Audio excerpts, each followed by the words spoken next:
नमस्कार, आदाब, सत श्री अकाल। इस वक्त हम मौजूद हैं गोला गोकरणनाथ, जनपद लखीमपुर खीरी, थाना कोतवाली, गोला गोकरणनाथ। मामला कोई हुआ है, घटना कोई हुई है। एक हमारे पास में पीड़ित मौजूद हैं, जानते हैं क्या समस्या है और क्या मीडिया के द्वारा बताना चाहते हैं। क्या नाम है आपका? जी, मेरा नाम मोहम्मद मतीन है। मोहम्मद मतीन। पिताजी का नाम? रहीम बख्श। रहीम बख्श जी। तो मतीन निवासी कहाँ के हैं आप? ग्राम भड़वारा। बुड़वारा जी। थाना गोला। गोला। बताइए क्या समस्या है आपकी? समस्या ये है जी, लॉकडाउन में सलीम धरावा ये हमारे गांव में आया हुआ था। किसी के माध्यम, शमसुल के माध्यम से इसने पता लगाया मतीन थोड़ा बढ़िया पैसे में है, तो ये घर पे हमारे आया। लॉकडाउन में हमसे मुलाकात की। हम इसकी शक्ल भी नहीं जानते थे, ना तो उसको जानते थे। इसने अपना पता बताया, एड्रेस बताया और हमसे कहा ऐसा है प्लाटिंग काम कर लो। तो हमने कहा इस समय हम पैसे से मजबूर हैं। तो कहा जो तुम्हारी मम्मी की और भाई की ज़मीन है बेच दो, इसको डबल कर देंगे 1-2-3 महीने में। और कहाँ चक्कर में पड़े, बहुत साइट है। इसको हमको इसने बहुत झांसा दिया। 1 महीना ये हमारे घर आया दूध लेने के बहाने कि दूध लेने आया, तो हम मतीन भाई से मिलने ज़बरदस्ती हमसे मिलता था और ज़बरदस्ती झांसे में देके इसने हमारी मम्मी की ज़मीन अमीन नगर में और भाई सलीम की ज़मीन लमसम 14 बीघे इसने वो बिकवा दी। वो बिकवा के भड़वारे में रकम 10 बीघे ज़मीन खरीदी भड़वारे में। इसने रसीद पे सारे प्लाट बेच लिए और वहाँ गुड्डू राजा उनकी ज़मीन खरीदी, तो उनको भी पैसे नहीं दिए और वहाँ से 36 लाख लेके भाग गया।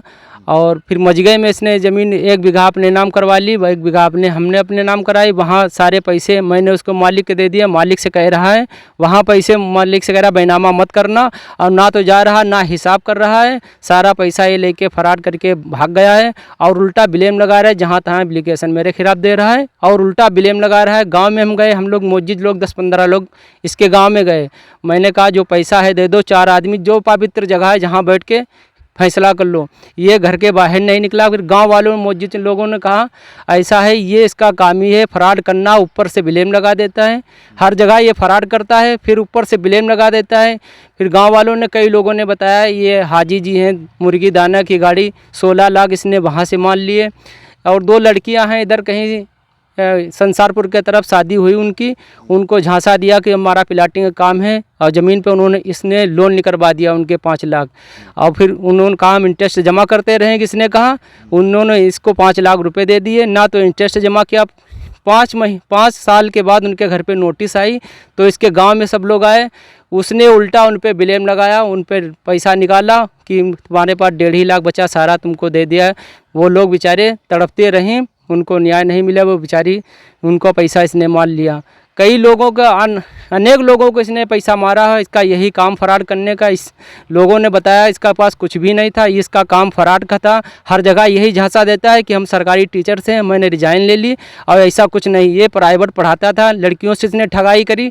वहाँ भी स्कूल में मालूम किया है तो लोगों ने कहा स्कूल में इसने और लड़कियों ने इसको मारा। फिर यहाँ से हमने इसको भैया भगा दिया था। ये सरकारी नहीं प्राइवेट था, 3500 पे नौकरी करता था।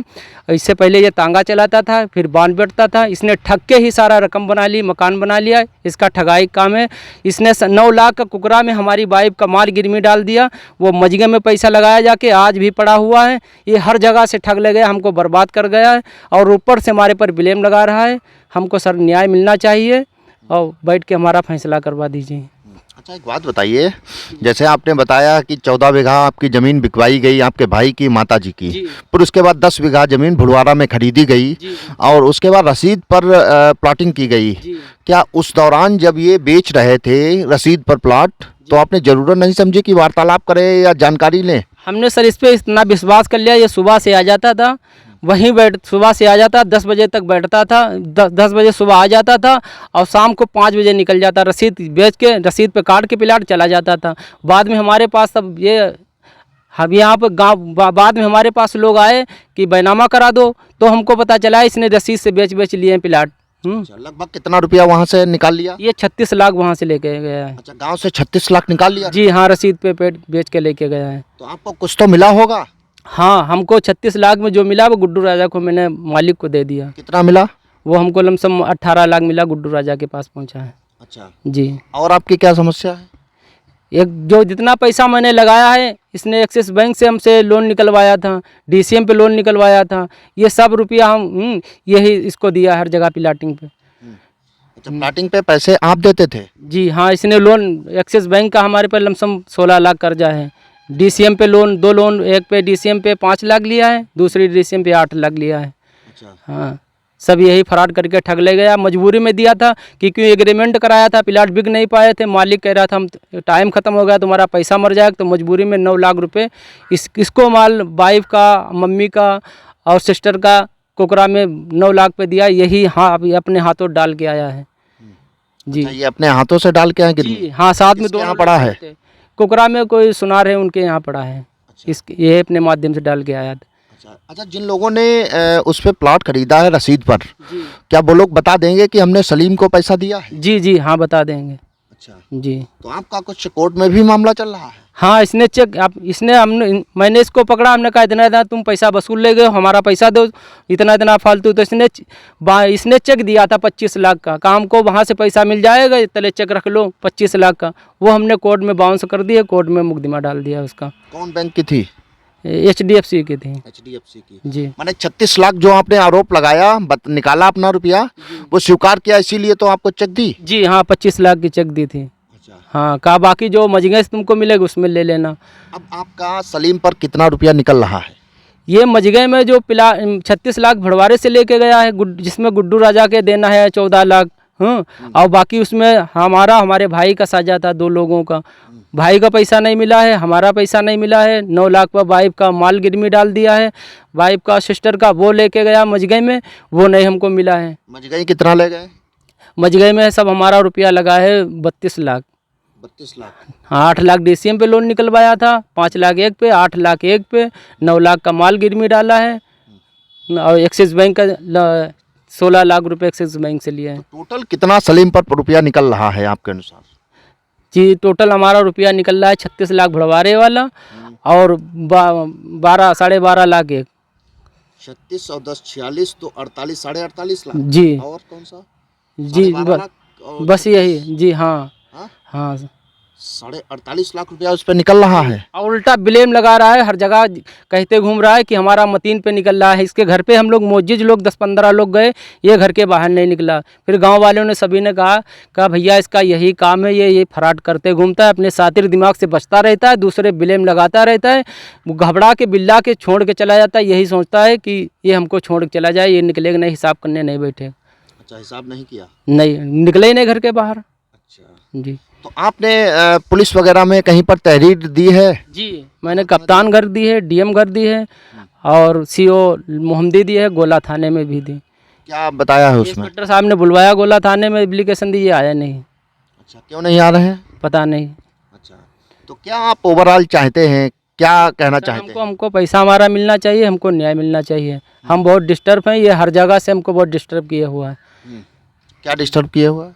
ये उल्टा ब्लेम लगाता है, उल्टा एप्लीकेशन दे रहा है। ये है वो, एक बार ये माल हमारी वाइफ का गिरवी तब डाली आया, तो हमने कहा हमारा पैसा दे दो न सलीम, समझ लेना हम झूठ नहीं बोलेंगे। तो हमने फ़ोन पे जिसको गुस्से में गाली दे दी, हम बहुत डिस्टर्ब थे, तो वो एप्लीकेशन सब कहीं देता घूम रहा है। क्या? अच्छा, रिकॉर्डिंग कर ली थी? जी हाँ, हम बहुत डिस्टर्ब थे। वाइफ हमारी कहती थी जहाँ शादी आदि अटेंड होती थी कि कई हमारा माल ला के दो, तो हम बहुत डिस्टर्ब है। तभी मैंने इसको बोल दिया था गुस्से में, तो इसने हर जगह एप्लीकेशन दी। तो इंस्पेक्टर साहब ने गोला ने हमको बुलवाया था, तो हमने साहब हम बहुत डिस्टर्ब थे, हमने हाँ जो है बोला ये बोल दिया था, मगर इसको बुला लो, अगर हम दोषी हों साहब तो हम जो चोर की सज़ा वो मेरी सज़ा नहीं बनना, इसको सज़ा मिलना चाहिए। तो क्या लग रहा है कि 48.5 लाख रुपया जो है वो देने की स्थिति में है?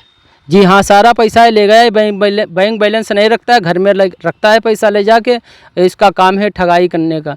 एक दाऊद अहमद है, इसकी I-20 गाड़ी है रेड कलर की, इसने उन पे ब्लेम लगा के उनकी गाड़ी छीन रखी है, वो अपने हैंड ओवर किए हुआ है जी। इसका काम यही है ठगाई करने का।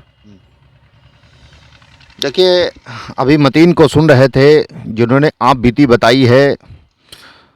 बताया है कि सलीम निवासी धिरावा, थाना हैदराबाद, जनपद लखीमपुर खीरी पर जो इल्ज़ामात लगाए हैं, बताया है कि लॉकडाउन में किसी के द्वारा हमारे घर पर आना जाना हुआ और हमको कॉन्फिडेंस में ले लिया उसके बाद बताया कि झांसा दिया कि आप कोई बड़ा काम कीजिए।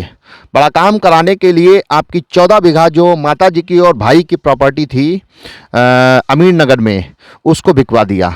बिचवाने के बाद में 10 बीघा भुड़वारा के आसपास में जगह ली गई प्लॉटिंग के लिए।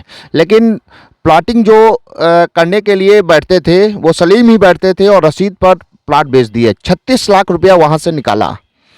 और उसके बाद आपकी डीसीएम पर भी 8 लाख का लोन निकलवाया। और हाँ, एक डीसीएम पे 8 लाख, एक डीसीएम पे 5 लाख, 9 लाख पे माल गिरवी डाला है, जेवरात, सिस्टर का, वाइफ का, मम्मी का। और एक्सिस बैंक का 16 लाख कर्जा है। नहीं वो भी वही ले गया है। हाँ, सब इसे निकलवा। 48 लाख बहुत ज़्यादा हो गया है। अभी हुआ है, यही मिला के सब उसके बाद इतना ही हुआ है। 48.5 लाख जी। टोटल आपने बताया कि 48.5 लाख रुपया मेरा निकल रहा है। जब इन्होंने सलीम से कहा कि हमारा जो रुपया निकल रहा है वो रुपया कैसे मिलेगा, तो सलीम ने एक चेक एचडीएफसी की आपको दे दिया 25 लाख की, जो बाउंस आपने करा दिया है। कोर्ट में मामला विचारणाधीन है। और आपने थोड़ा आपने ये भी एक्सेप्ट किया, कॉन्फेस किया है अपनी गलती को कि मैंने मेरा जो वाइफ का जेवरात थे, माल जेवर था, 9 लाख रुपए के इन्होंने ही गिरवी डाले थे। और जब मैंने मुझ पर घर से प्रेशर पड़ा तो मैंने इनको कुछ अपशब्द कहे मोबाइल पर, उसको लेकर के ये ब्लैकमेल कर रहे हैं। जगह जगह जा कर के, माने थाना कोतवाली जा कर के मेरे खिलाफ एप्लीकेशन दे रहे हैं। आपने बताया कि यदि मैं दोषी हूँ तो मेरे खिलाफ बेशक कार्रवाई की जाए, मुझको जेल भेज दिया जाए। आपने बताया कि मुअज्जिज लोगों के साथ में गांव धिराबा भी हम गए थे, लेकिन वो हिसाब करने के लिए बाहर ही नहीं निकले। हालांकि आपने बताया कि उनका काम कोई नहीं है, फ्रॉड का काम है, बहुत बड़े फ्रॉडिस्टर हैं। बहरहाल हमने आपकी बात सुना है और अब सलीम का भी पक्ष जानेंगे। उक्त मामले को लेकर के सलीम का क्या वर्जन है और सलीम क्या बताना चाहते हैं। नमस्कार, आदाब, सत श्री अकाल। इस वक्त हम मौजूद हैं सलीम अहमद धिरावा के आवास पर। अभी मतीन के द्वारा कई एक इल्ज़ामात आप पर लगाए गए हैं कि लगभग आपने 48.5 लाख रुपया गबन कर रखा है। तो सलीम जी क्या इसको लेकर के कहना चाहेंगे? जो आरोप वो लगा रहा है एकदम निराधार है। मेरे पास ऑथेंटिक तथ्य हैं और हिसाब किताब लेज़र में है, जिसमें मेरा पैसा ज़मीनों में जो लगा है, जो पैसा उस पे ड्यू है, वो मेरे पास सब लिखा पढ़ी में है। और जो वो कह रहा है वो निराधार है। क्या लिखा पढ़ी में है आपके पास? हमारे पास सारा कुछ जो है लिखा पढ़ी में है। ज़मीन में हमारा कितना पैसा लगा हुआ है, इस पे हमारा कितना पैसा बाकी है, सारी चीज़ें हैं। कहाँ से आपका आना जाना हुआ, कैसे संबंध आपके बने? लॉकडाउन 2020 में लगा था, 24 मार्च को। 27 मार्च को इससे मुलाकात हुई और इसके बारे में मुझे कोई भी जानकारी नहीं थी कि ये क्रिमिनल है, ये एचएस भी है और गैंगस्टर जैसे मुकदमे भी इस पे रहे हैं। चोरी, डकैती, राहजनी और मर्डर जैसे इस पे केस रहे हैं। ये मुझे कोई भी जानकारी नहीं थी। आप क्या करते हैं सलीम जी? मैंने किया बीएड और पीजी किया। मैं संविदा की नौकरी करता था, टीचर था। तो उससे जो है खर्चे ना चल पाने के कारण फिर कुछ जो है काम मैं ज़मीनों के करने लगा। कहाँ आप संविदा पे कार्यरत थे? मदरसा इसातुल इस्लाम गोला। मदरसा इसातुल इस्लाम बाईपास पे? नहीं, तहसील के पहले पड़ता है सर्वोदय नगर। सर्वोदय नगर जी। अच्छा, माने आपकी लाइवलीहुड जो है थी वो प्रॉपर्ली नहीं चल पा रही थी, इसलिए आपको रियल एस्टेट में उतरना पड़ा? नहीं, रियल एस्टेट क्या, ऐसे छोटा मोटा जो है कार्य ही करके जो है जीविका उपार्जन चलता रहा। और अचानक ये जो है मिल गया, तब से सब मामला जो है हमारा घर परिवार, पैसा कौड़ी और ऊपर जो है कर्ज हो गया, सब बहुत कुछ जो है जीवन प्रभावित हो गया इस समय। सलीम जी, सपोज कीजिए एक आदमी का जीविकोपार्जन नहीं हो पा रहा है, वो अचानक रियल एस्टेट के काम में उतर कर रियल एस्टेट का काम शुरू करने लगे और उसका काम अच्छी तरीके से चलने लगे तो इतना पैसा कहाँ से आ जाएगा एकदम। नहीं, रियल इस्टेट का काम करने का ये मतलब है, रियल इस्टेट जैसे मान लिए मेरे पास इतना जो है पैसा ही नहीं रहा, ठीक है, तो मान लिए कुछ पैसा जो है दे के ज़मीन वाले से, ठीक है, और मिल के जो है उसके साथ में काम कर लिया, किसके साथ मिल करके? ज़मीन वाले के साथ में, कि ये इतना पैसा जो है आपको दे रहे हैं, ठीक है, और ये धीरे धीरे आपको पैसा मिल जाएगा। तो कुछ ना कुछ तो आपने कुछ पूंजी लगाई होगी प्राइमरी स्टेज पर। कितना पैसा आपके पास में था? शुरुआती तौर पे 10 लाख रुपए लगाए थे। 10 लाख रुपए जी आपके पास में था। जी। तो क्या लग रहा है कि आपकी लाइफ, जिसमें जो है 5 लाख रुपए अपने थे और 5 लाख रुपए उधार लिए थे, ठीक है, रिश्तेदारों से और संबंधियों से, यूं ही जो है मामला चलता रहा 2014 से। बस यही जो है धीरे धीरे जीवन चलता रहा, लेकिन ये मुझे नहीं पता था कि इसके बारे में ये किस प्रकार का व्यक्ति है, और तब से मामला जो है बहुत ज़्यादा प्रभावित हो गया, और मैं बहुत इस समय जो है मेरे जेवर बिक गए, लोगों के कर्जे जो है मुझ पे हो गए, ठीक है, और मुझे नहीं ये पता था कि ये इतना मतलब बेईमान और गद्दार जो है निकलेगा हमारे प्रति। जी। अच्छा, उसने तो बताया है कि 9 लाख रुपए जेवर आपने संसारपुर में किसी सराफे की दुकान पर रख रखा है बतौर गांठ के। किसका? इसी का, मतीन का। मैं क्यों रखूँगा? वो तो यही बता रहा है कि मेरे आप घर स्वयं परिवार के सारे जो है, मेरी मिसेज, मेरी भैयों, ठीक है, जितने जो है जेवर थे सारे के सारे जो है जेवर जो है गिरवी पड़े हुए हैं, और 17-18 लाख रुपए जो है लोगों से कर्जा लेके, ठीक है, मैं दे चुका हूँ। ज़मीन जो है 20 लाख रुपया इंटरेस्ट पे लिया था, जिसका जो है 31 लाख रुपया जो है कर्जा दिया गया, इसने एक पैसा मुझे नहीं दिया। जी। अच्छा, डीसीएम को लेकर के कहीं कर्जा लिया गया आपके द्वारा, उसकी डीसीएम पर, मतीन की डीसीएम पर? नहीं, मेरे द्वारा कोई कर्जा नहीं लिया गया। एचडीएफसी से? नहीं, कोई नहीं लिया गया, कोई नहीं लिया गया। उसने जो है, उसके भाई ने जो है कर्जा लिया था, और कर्जा लेने के बाद में और वो अदा मुझसे करवाया। हाँ, अदा जो है किस्तें जो है मुझसे जो है करवाई। मतलब डीसीएम जिसकी होगी कर्जा वो लेगा ना, डीसीएम जिसकी होगी कर्जा वो लेगा, और ना कि डीसीएम जो है किसी की होगी वो कर्जा दूसरा निकाल लेगा। खुद कर्जा लिया और अदा हमसे करवाया। अदा हो गया एचडीएफसी का? अदा जो है उसका जितना जो है टोटल जो है डीसीएम का पैसा इसने लिया, और अदा हमसे करवाया, वो भी उसकी लिखा पड़ी है। अच्छा, अदा हो गया? हाँ, शायद अदा हो गया होगा। शायद या कंफर्म? नहीं, शायद क्या, कंफर्म ही है कि अदा हो गया होगा, क्योंकि जिस समय जो है इसने ये पैसा निकाला, ठीक है, तो उस समय जो है कहा कि ये किस्तें जो है आप दे देना और हमारे हिसाब में जोड़ देना, वो हिसाब में भी जो है नहीं जुड़ा हुआ है। जी। नहीं, जब आपने अदा किया तो शायद से जैसे शब्दों का इस्तेमाल प्रयोग क्यों कर रहे हैं आप?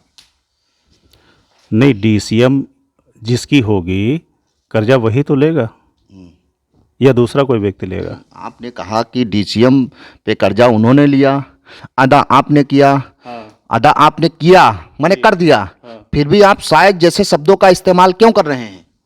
नहीं, शायद शब्दों का इस्तेमाल करने का ये मतलब है कि डीसीएम जिसकी होगी कर्जा तो वही लेगा, और कर्जा उसने लिया, और उसकी जो किस्तें गई हैं वो हमारे द्वारा जो है भुगतान इसने करवाया। जी। अदा आपने किया? अदा हमने किया। बहुत सही। एक चेक बाउंस होती है 25 लाख की, जी। वो कैसे क्या बाउंस हो गई? आप पर 36 लाख रुपया जो प्रॉपर्टी आपने रसीद के दम उससे बेच दिया था बुढ़वारा में, 36 लाख की रसीद से प्लॉटिंग की है, और आपने एक्सेप्ट भी किया। 36 लाख रुपया हमने लिया है, और उसके एवज में आपने 25 लाख की चेक भी दी है जो बाउंस हो चुकी है। क्या कहेंगे इस पे? ये चेक जो है हमारी विद सिग्नेचर की थी, ठीक है, चेक नंबर है 5, और उससे बाद में जो चेक है 15, ये जो है साथ में था, ठीक है। मुझे आज तक जानकारी नहीं हुई, जब ये चेक जो है लगाई गई तो मेरे पे मैसेज आया, ठीक है, तो मैंने जानकारी ली तो ये पता चला कि चेक इसने लगाई है। चेक विद सिग्नेचर की इसने जो है हमारे बैग से जो है पास्ट टाइम में भूतपूर्व में निकाल ली होगी, जब इधर ये इसके खिलाफ हमने एप्लीकेशन दिया है तब इसने ये चेक बाउंस कराई है। बाकी उसका जो है हम जवाब कोर्ट में दे देंगे। अच्छा, कोर्ट का मामला कोर्ट में जवाब देंगे। हाँ। अच्छा, बहरहाल क्या महसूस किया है दोनों लोगों के बीच में? शुरुआत में मधुर संबंध रहे हैं, एकदम ये हालात आ गए कि आप लोग इतने एक दूसरे के लिए आप इतने उस तरीके से मीडिया में आरोप प्रत्यारोप लगा रहे हैं, क्या कहेंगे इस पे सलीम? ऐसा है, देखिए, जो व्यक्ति ईमानदार होता है हमेशा ईमानदार रहता है, और जो व्यक्ति बेईमान होता है वो हमेशा बेईमान रहता है, उसकी फितरत नहीं बदलती है। ये उसका रिकॉर्ड रहा है, ये उसका जीविकापार्जन जो है सिस्टम रहा है। बहुत सारे उसने जो है गलत काम अपने लाइफ में किए हैं, वो सब सारी चीज़ें जो है बहुत जल्द ही आने वाली हैं। शासन और प्रशासन हमारे साथ खड़ा है, बहुत सारी चीज़ें सामने आ जाएंगी जी। संविदा की नौकरी में कितना मानदेय था ऑनरेडी? उस समय मुझे मिलता था 12,000 रुपये, और प्लस जो है पोल्ट्री का काम करता था, मुर्गी पालन का जी, साथ साथ में। कितना लगभग बन जाता था उस समय? 12,000 रुपये, और मुर्गी से भी जो है करीब 20-25 हज़ार रुपये मंथली आ जाता था। तो क्या ज़रूरत पड़ गई कि आप रियल इस्टेट में कूद पड़े?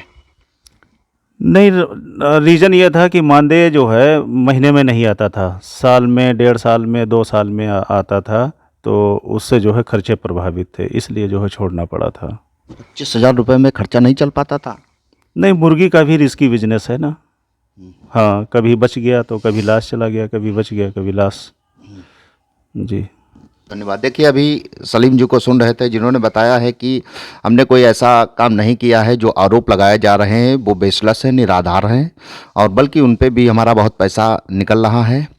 आपने बताया कि चेक जो है वो धोखे से हमारे भर ली गई है और बाउंस करा दी गई है, हालांकि वो मामला कोर्ट में विचाराधीन है।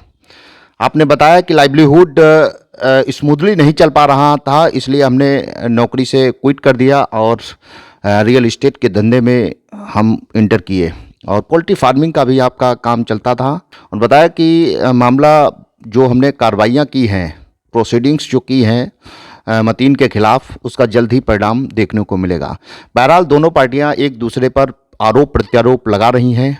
अब देखना ये है कि कौन सही और कौन गलत। इसी के साथ ब्यूरो रिपोर्ट यूपी खबर।